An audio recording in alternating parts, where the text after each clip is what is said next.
오늘 하나님께서 우리에게 주신 말씀은 요한복음 8장 1절에서 11절까지의 말씀입니다. 요한복음 8장 1절에서 11절 신약성경 157조 요한복음 8장 1절부터 11절까지의 말씀을 저와 여러분께서 한 절씩 교독하도록 하겠습니다.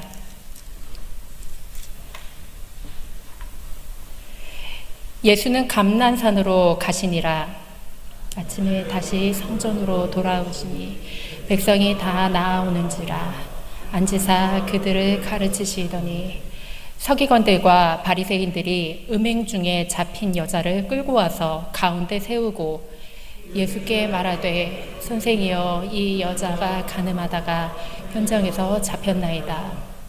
모세는 율법에 이러한 여자를 돌로 치라 명하였거니와 선생은 어떻게 말하겠나이까?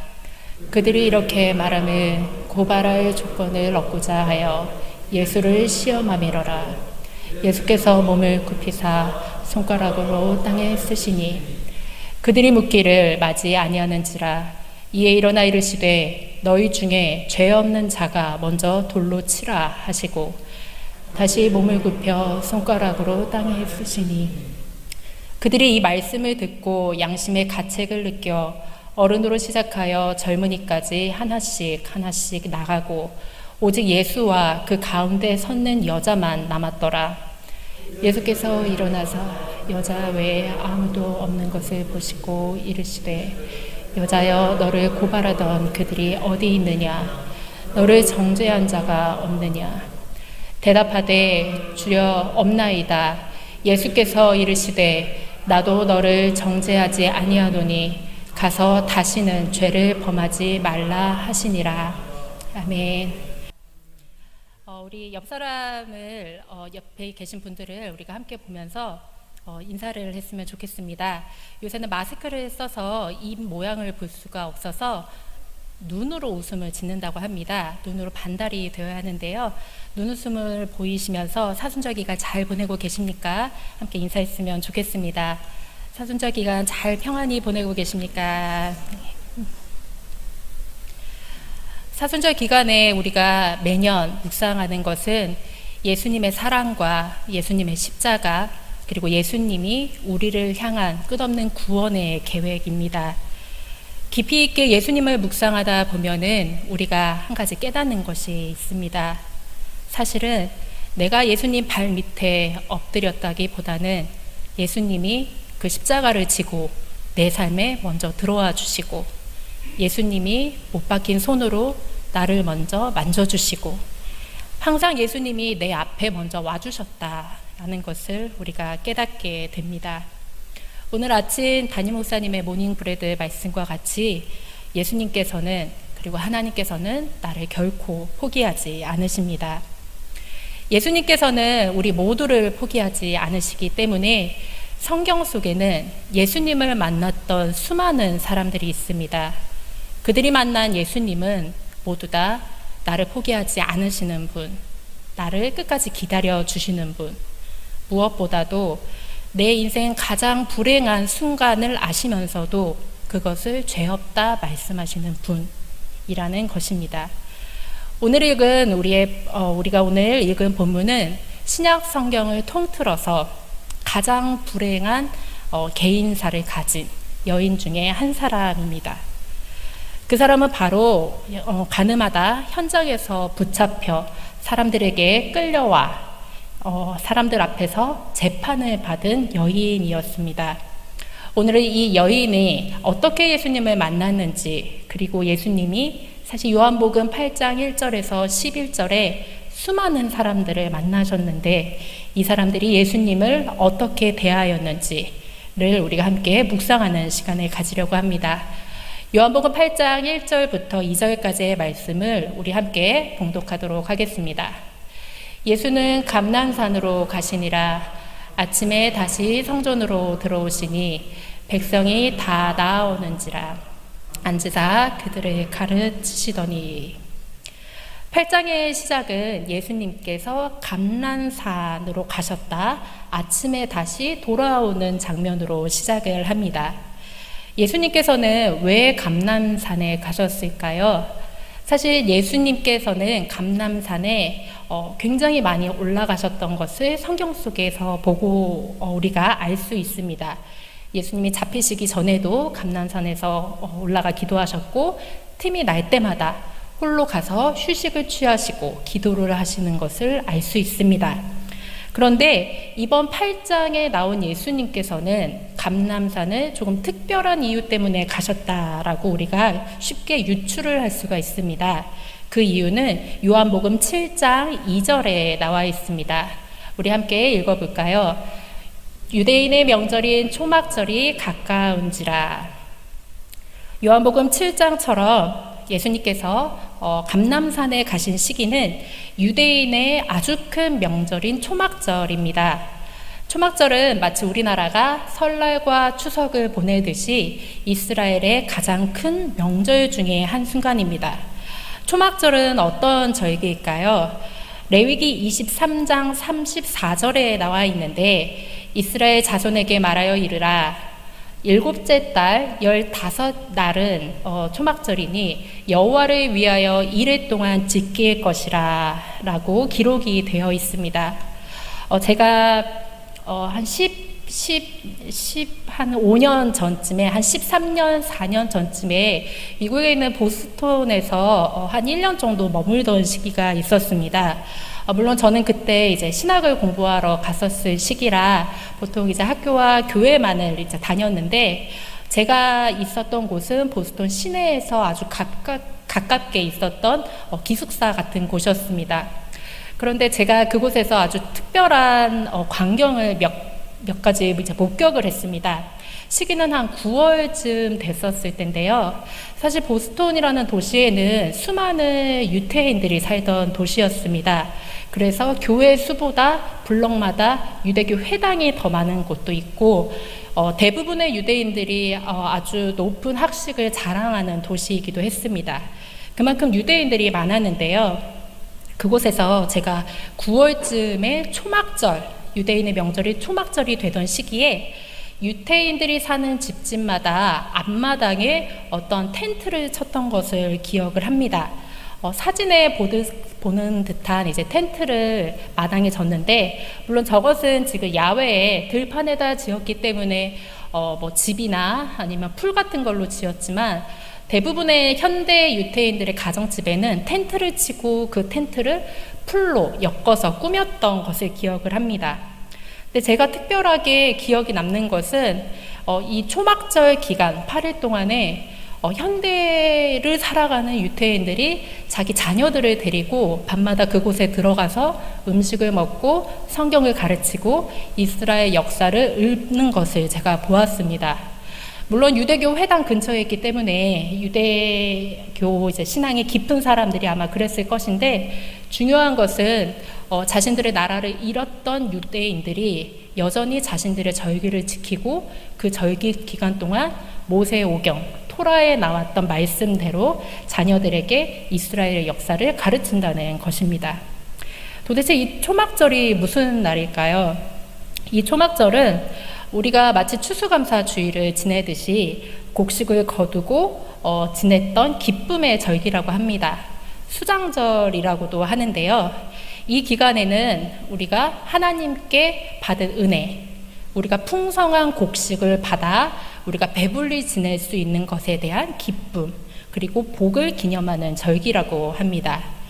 이 절기 때는 사실 사람들이 노동을 하지 않았다고 합니다. 초막절 기간 동안에 하는 일은 제일 중요한 게 배불리 먹는 거, 춤을 추고 기뻐하는 거, 사람들끼리 즐겁게 파티를 하는 것이라고 합니다. 그리고 이 초막절 첫째 날과 마지막 날은 특히 안식일로 보냈다고 합니다. 그리고 이 기간 동안 가장 중요한 것이 있는데, 그것은 자신들의 조상, 히브리 민족들이 이집트에서 출애굽하여 광야에서 지냈던 40년간을 아주 깊이 있게 묵상하는 시기라고 합니다. 그렇기 때문에 우리가 광야에서 물이 없어서 목말라 할 때 하나님께서 반석을 쳐서 샘물을 얻게 하셨던 우리가 성경 구절을 아마 기억하실 겁니다. 그렇기 때문에 요한복음 7장 37절에 초막절에 예수님께서 이러한 말씀을 하신 것은 우리에게 굉장히 의미심장하게 다가옵니다. 명절 끝날, 그 큰 날에 예수께서 서서 외쳐 이르시되 누구든지 목마르거든 내게로 와서 마시라. 우리가 너무 익히 알고 있는 성경 구절인데 이 성경 말씀을 예수님께서는 초막절에 이스라엘 사람들에게 하셨습니다. 곧 너희에게 생명의 물을 주는 내가 메시아다 라는 것을 암시하시는 것이죠. 명절 끝날에는 특히 이 초막절 마지막 날은 특별히 별명이 있었습니다. 이 날의 별명은 큰 구원의 날입니다. 이날은 어떻게 지내냐면요, 모든 사람들이 작년과 한 해 동안 저질렀던 죄를 하나님 앞에 고하고 이 마지막 날을 계기로 하나님이 다 용서해 주신다라는 믿음이 있었습니다. 그 초막절 마지막 날에는 모든 사람들이 자신의 죄를 회개하고 그 죄를 용서하시고 구원하시는 하나님을 가장 크게 기뻐했던 날이라는 것입니다. 그런데 중요한 것은 오늘 본문의 8장 1절부터 11절의 말씀은 이 초막절 마지막 날에 큰 구원의 기쁨을 누리는 날에 사람들이 가늠한 여자를 예수님께 데려왔다라는 사건입니다.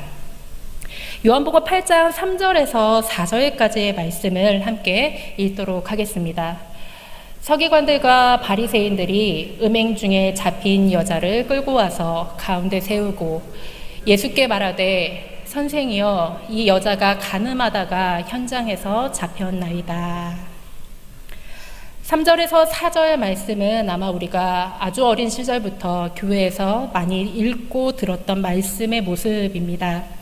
3절에서 4절까지에는 세 가지 여자의 모습을 우리가 발견할 수가 있습니다.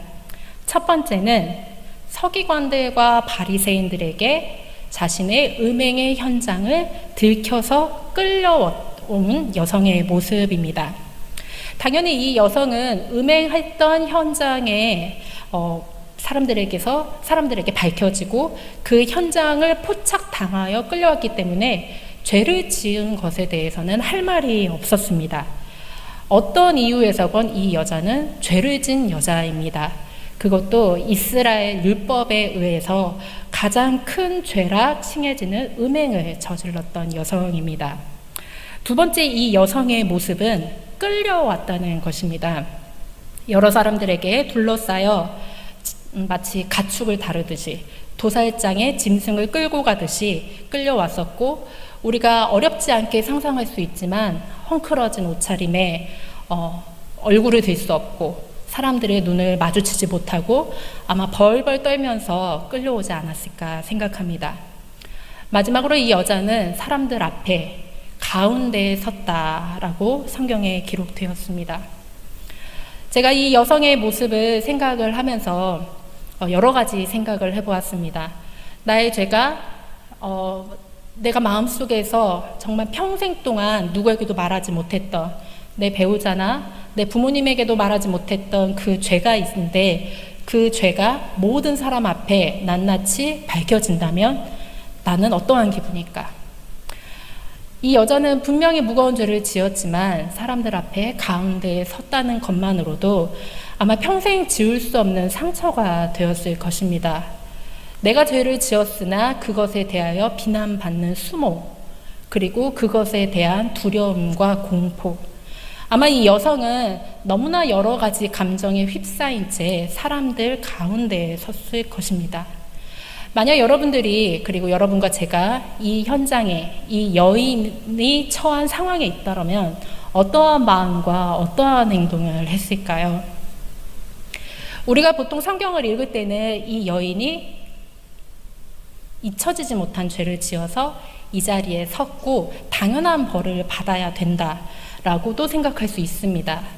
사실 우리가 살고 있는 2021년도 현재에 음행을 하거나 간음을 하거나 내 배우자를 속이고 다른 이성과 관계를 맺거나 이러한 것들은 있을 수가 없고 사람들에게 비난받아 마땅한 일이죠.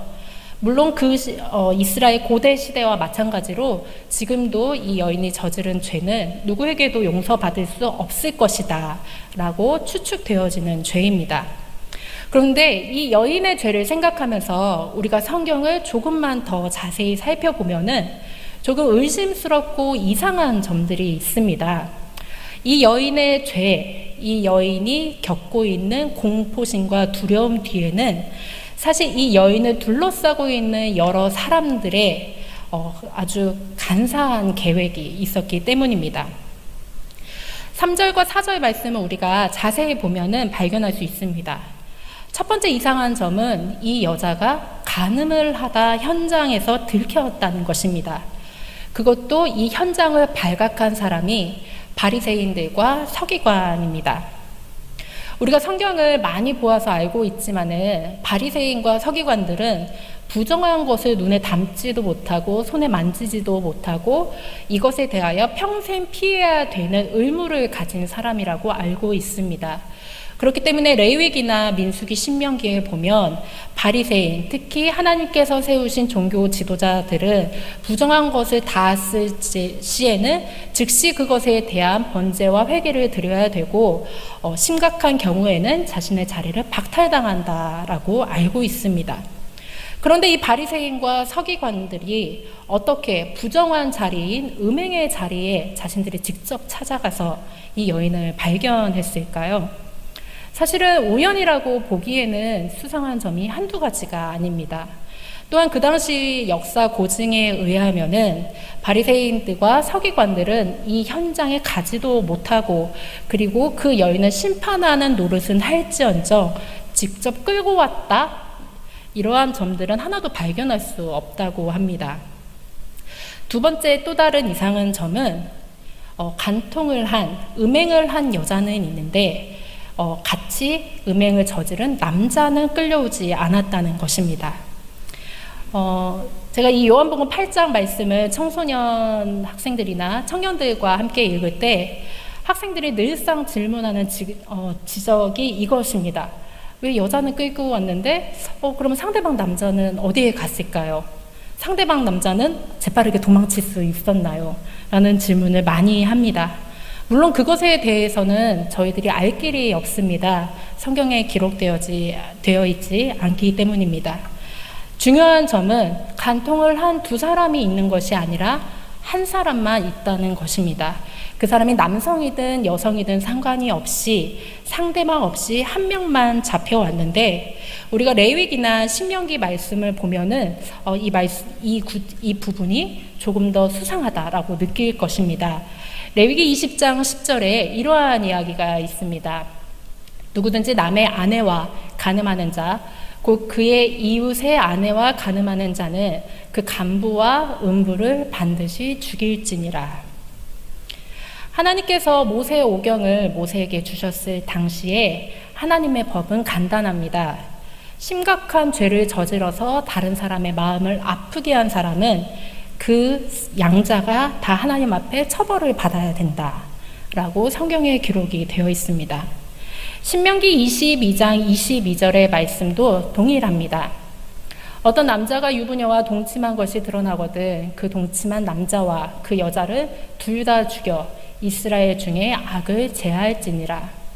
한쪽만 처벌을 내린다고 해서 악이 완전히 사라지는 것이 아니라 양쪽을 다 처벌해야 이스라엘 중에 악이 제하여진다. 하나님이 말씀을 하십니다. 그렇다면 우리는 생각을 해볼 수 있을 것입니다.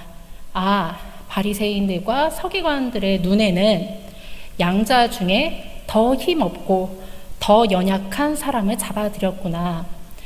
이 사람들의 목적은 이 남성과 여성의 죄를 심판하는 것 그 자체가 아니라 이 사람들을 이용해서 다른 사람, 예수님을 심판하려는 것이구나 라는 것을 쉽게 알 수 있습니다.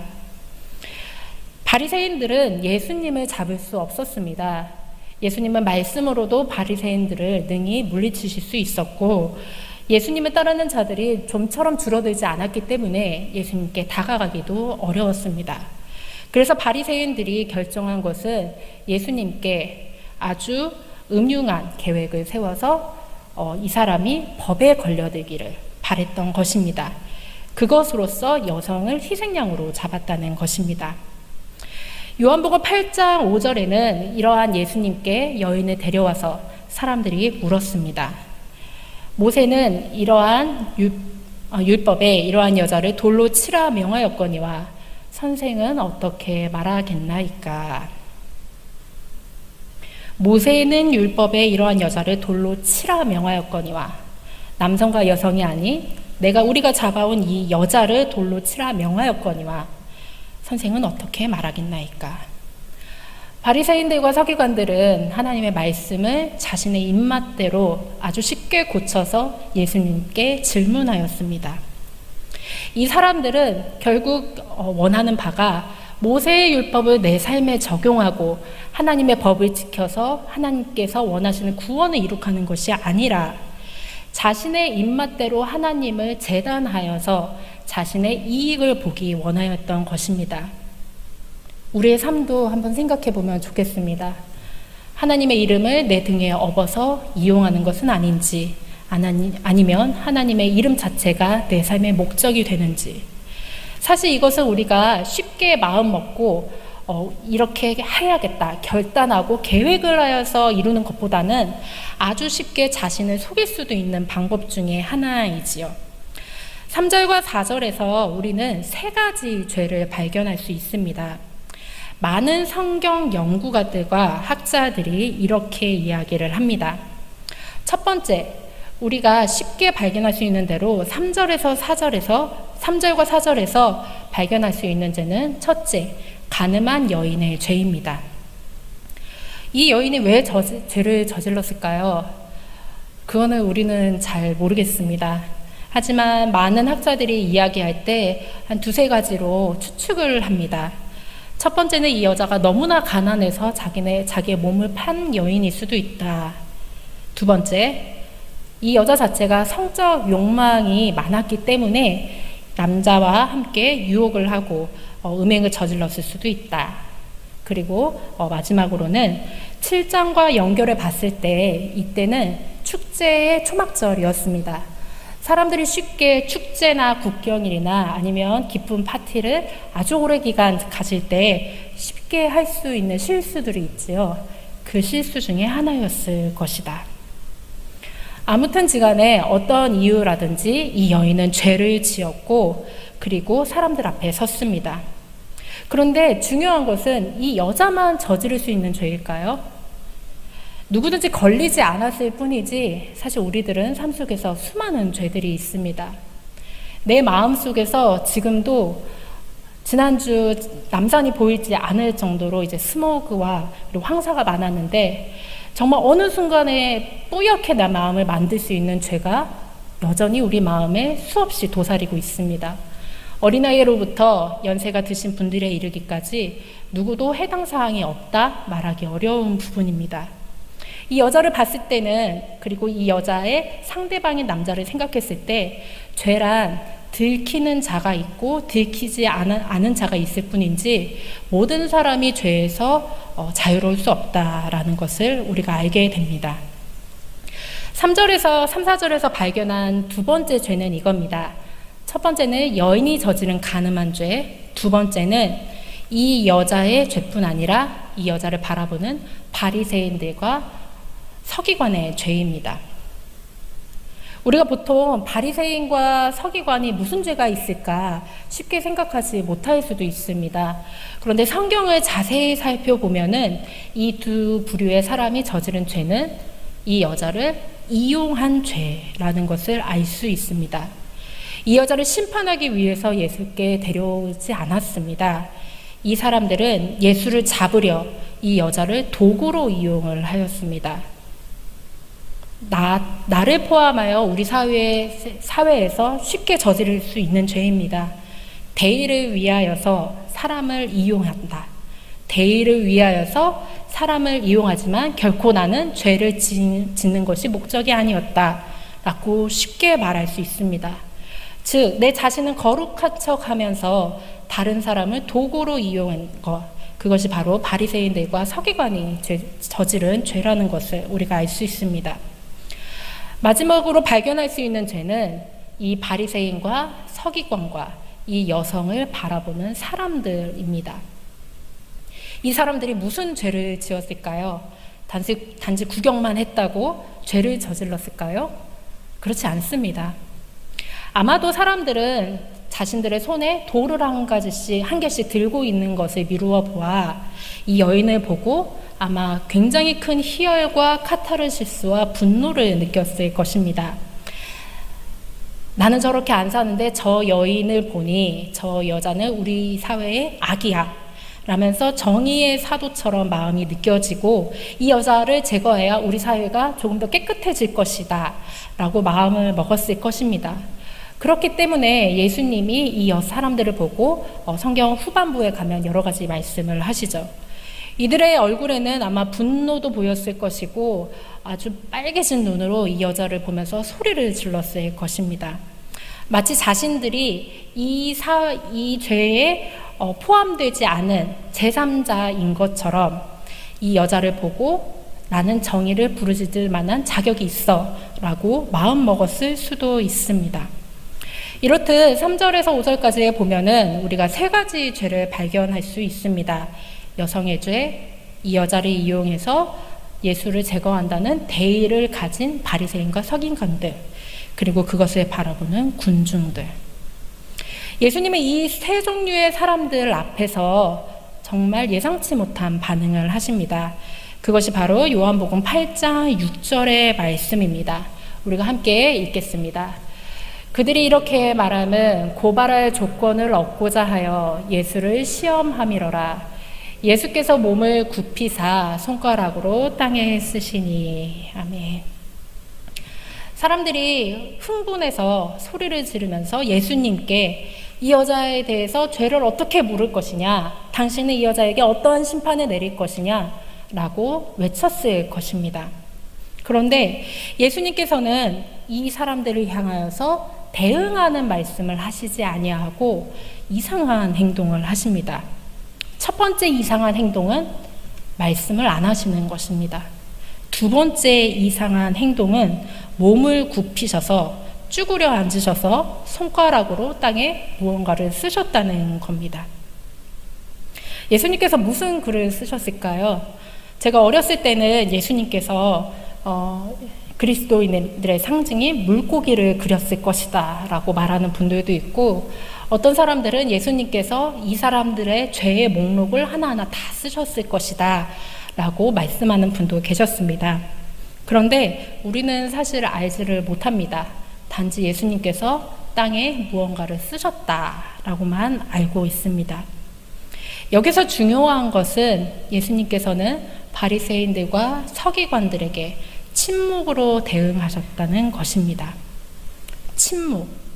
침묵은 요한복음 8장 1절에서 2절 말씀과 굉장히 깊은 연결이 있는 것 같습니다. 예수님은 초막절 축제를 피하여 그 축제에 마음껏 즐기지 아니하시고 감람산으로 조용히 가셨습니다. 물론 그 이전에 사람들과 수많은 논쟁을 하시고 사람들과 이야기하시다, 논쟁을 하시다 비난도 받으셨습니다. 그러할 때 예수님께서는 심신의 지침을 감람산에서 돌보셨다는 것을 알 수 있습니다. 홀로 가셔서 하나님을 만나고 홀로 가셔서 하나님의 음성을 들으셨습니다. 예수님께서 침묵으로 논쟁과 사람들의 비난을 대응하셨듯이 우리에게도 우리가 영적으로 침묵하는 순간들이 있기를 원합니다. 이러한 모습을 분노하는 사람들은 굉장히 이해하지 못하고 못마땅했습니다. 그래서 자꾸 예수님께 소리를 지르고 다그쳤을 것입니다. 그러자 예수님께서는 다음에 더 우리를 이해하지 못하는 황당한 행동을 하셨습니다. 요한복음 8장 7절에서 8절 말씀을 함께 보도록 하겠습니다. 그들이 묻기를 맞이 아니하는지라 이에 일어나 이르시되 너희 중에 죄 없는 자가 먼저 돌로 치라 하시고 다시 몸을 굽혀 손가락으로 땅에 쓰시니. 아멘. 예수님께서는 딱 한 말씀을 하셨습니다. 너희 중에 죄 없는 자가 돌로 치라. 이 말씀에는 무슨 뜻이 있을까요? 두 가지가 있습니다. 첫 번째, 예수님께서는 이 여자가 죄가 없다고 말씀하지 않으셨습니다. 예수님께서는 이 여자에게 죄를 단번에 사하겠노라 라는 말씀도 하지 않으셨습니다.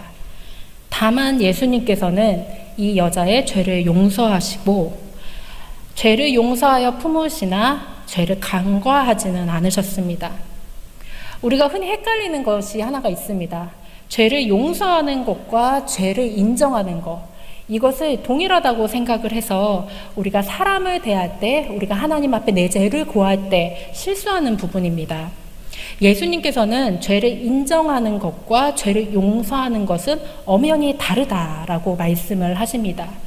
이 여자의 죄가 없다 말씀하지 아니하시고 이 여자의 죄를 인정하나 내가 너를 받아들이겠다라고 말씀을 하신 겁니다.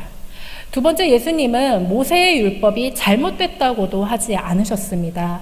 예수님께서는 모세의 율법을 지금 내가 다 고치겠다라는 말씀이 아니라 이 여자가 죄를 지은 것도 사실이고 너희가 말하는 모세의 율법도 사실은 하나님 앞에서 옳도다라고 말씀을 하신 겁니다. 이 모든 뜻이 예수님의 한마디, 너희 중에 죄 없는 자가 돌로 쳐라 안에 들어가 있습니다. 예수님께서 실상 하고자 하신 말씀은 이것일 것입니다. 그럼에도 불구하고 그러나 너희 중에 죄가 없는 자가 먼저 쳐라. 그리고 다시 머리를 숙여 글을 쓰십니다. 그 뒤에 사람들이, 우리 현대를 살고 있는 사람들이 이해하지 못하는 아주 이상한 행동을 하게 됩니다. 흥분하던 사람들이 돌을 내리고 하나씩 하나씩 사라지는 것입니다. 요한복음 8장 9절에 보면은 그들이 이 말씀을 듣고 양심의 가책을 느껴 어른으로 시작하여 젊은이까지 하나씩 하나씩 나가 오직 예수와 그 가운데 섰는 여자만 남았더라 라고 기록이 되어 있습니다. 이상하죠? 이 사람들이 다 떠났습니다. 오직 예수님과 여자만 남았습니다. 요즘 시대 같으면 절대로 일어나지 않았을 것입니다. 옛날 사람들이 더 순수해서 그런 건지 아니면 예수님 곁에서 있어서 이 사람들이 마음에 감동을 받은 것인지, 제가 생각했을 때 이 사람들이 떠나간 이유는 단지 두 가지일 것입니다. 이 여자가 정말로 죄가 없이 보여서가 아니라 아마 예수님의 말씀에 위력이 있었기 때문에, 인간과는 다른 신 예수님이 하신 말씀은 달랐기 때문에 예수님의 말씀에 힘을 느꼈을 거고, 두 번째는 예수님의 영적 권위에 아무도 대항하지 않았어서 그랬을 것입니다. 예수님의 음성 한 개로 사람들의 마음이 움직였습니다. 만약 예수님이 아니라 다른 저명한 학자가 와서 똑같이 말을 했을 때 이렇게 사람들이 행동을 했을까요? 그렇지 않았을 것입니다.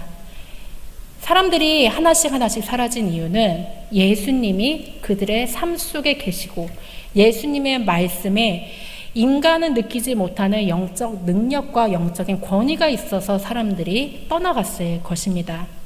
예수님의 그 능력 앞에 저와 여러분이 언제나 있기를 원합니다. 오직 예수로 인하여서 우리의 죄는 한순간에 제거될 수 있습니다. 사람들이 아무리 내가 너를 용서한다, 네가 죄가 없다라는 것이 아니라 예수님 앞에 죄가 없음을 들을 수 있어야만 내 죄가 사라집니다. 예수 그리스도의 안에 있는 사람만이 오직 정죄함이 없고 거듭날 수가 있습니다. 요한복음 8장 10절에서 11절 말씀에는 예수님께서 다음과 같이 다시 말씀을 하십니다. 예수께서 일어나서 여자 외에 아무도 없는 것을 보시고 이르시되 여자여 너를 고발하던 그들이 어디 있느냐? 너를 정죄한 자가 없느냐? 대답하되 주여 없나이다. 예수께서 이르시되 나도 너를 정죄하지 아니하노니 가서 다시는 죄를 범하지 말라 하시니라. 예수님께서는 마지막으로 혼자 남아있던 여인에게 너를 고소하고 정죄하던 자가 어디 있느냐라고 물으십니다. 고발과 정죄, 우리 사회에 수없이 만연한 인간관계의 감정들과 이야기 중에 하나입니다. 사람만이 나를 고발하고 정죄할까요? 아닙니다. 요즘 시대는 내 주위의 환경도 나를 고소할 수 있고 내가 가진 것이 보잘것없을 때 나는 쉽게 정죄에 당할 수도 있습니다. 나의 환경과 나를 둘러싼 모든 것들이 나를 고발하고 내 마음은 죄를 짓고 싶지 않은데 나의 환경이 나를 어쩔 수 없이 죄로 이끄는 경우도 있습니다. 이렇게 악과 어두움이 내 마음속에 피어나는 것이죠. 이러할 때 예수님께서 말씀하십니다. 너를 고발하고 정죄하던 자가 어디 있느냐? 예수님이 오시자 고발과 정죄가 사라진 것입니다. 그러자 여인이 말합니다. 주여, 없습니다. 예수님께서 다시 나도 너를 정죄하지 아니하노니 가서 다시는 죄를 범하지 말라. 네가 죄를 지었음이 분명하지만 내가 너희에게 선포한다. 내가 너의 죄를 용서하니 다시는 죄를 범하지 말아라. 예수님께서는 용서라는 말을 정죄하지 않는다로 말씀을 하십니다. 로마서 8장 1절에서 2절 말씀을 우리가 함께 읽도록 하겠습니다. 그러므로 이제 그리스도 예수 안에 있는 자에게는 결코 정죄함이 없나니 이는 그리스도 예수 안에 있는 생명의 성령의 법이 죄와 사망의 법에서 너를 해방하였음이라. 예수 안에 있는 자들에게는 결코 정죄함이 없습니다. 예수께서 우리와 함께 하실 때 우리가 다시 살아나고 우리를 둘러싸고 있는 죽음이 떠나가는 것입니다. 내 안에 깊숙이 있는 죄가 사람들 앞에 드러났을 때 까발려졌다고도 또 많이 하죠. 나의 죄가 낱낱이 밝혀졌을 때 예수님께 부르짖길 바랍니다. 너는 정죄하지 않는다. 너를 심판하지 않는다. 예수님께서는 우리의 죄를 인지하시나 예수님께 다가가는 자는 정죄하지 않으시고 심판하지 아니하고 다시 그 죄에서 회복하여 새롭게 시작할 수 있는 희망을 선포하실 수 있습니다. 그래서 예수님의 십자가가 있는 것입니다. 요한복음 3장 16절에서 17절 말씀에는 이렇게 말씀하십니다. 하나님이 세상을 이처럼 사랑하사 독생자를 주셨으니 이는 그를 믿는 자마다 멸망하지 않고 영생을 얻게 하심이라.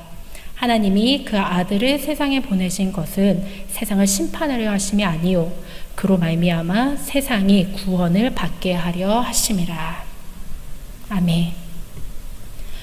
예수님 안에서 자유와 해방을 누리는 우리가 되길 원합니다. 죄가 있다 사람들이 손가락질할 때 그 죄를 몸부림치면서 이길 수 있는 여인이 됐듯이 우리도 그러한 축복이 우리 안에 있기를 원합니다. 이 여인에 대한 예수님의 태도는 다음과 같습니다. 예수님께서는 이 여자의 마음을 이해하셨습니다. 인간의 죄성, 우리가 본연이 갖고 있던 죄의 속성을 예수님께서는 아셨습니다.